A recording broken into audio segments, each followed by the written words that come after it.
Jadi kebuah aku tu takut. Memang takut hantu tinggi.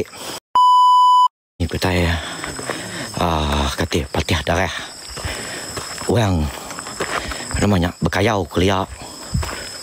Kemudian kita aku tu apa ya? Orang berbunuh ke hantu tinggi.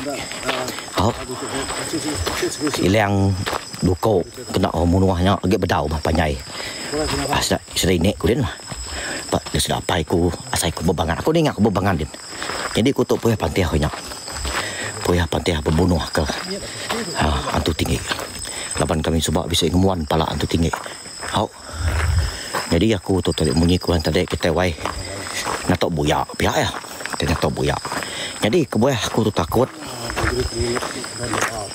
Memang takut hantu tinggi.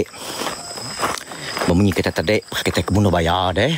Nangi kenyak ngau kita berbalas dendam pihak ya. Hai kita nak nemu. Jadi bakal anak aku ketuai dia tu. Anak aku ketuai ya ke bernama Aluk Watajengi namanya. Akang ngaki kulankan.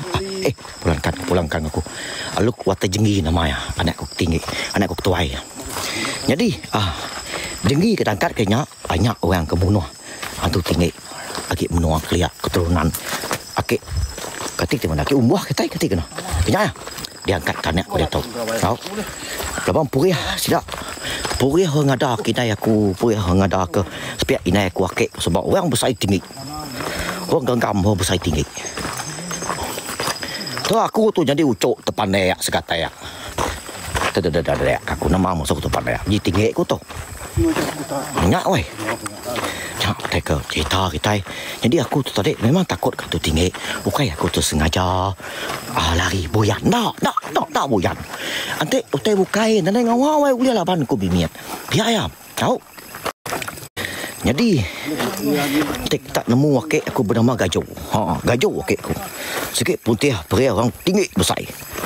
Tinggi besar wakil punya. Orang pria kata orang besar. Biar ya. Enggak sebab ini kami sebab ini umur kami sebab bisik kakak kau kelincau kau kelincau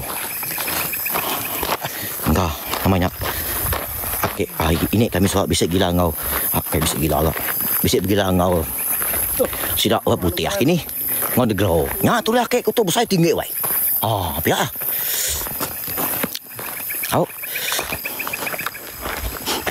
sepiak inai aku sepiak mak aku aku manap jadi apa aku hanya manap song inai ku bebangan kapit aku manap song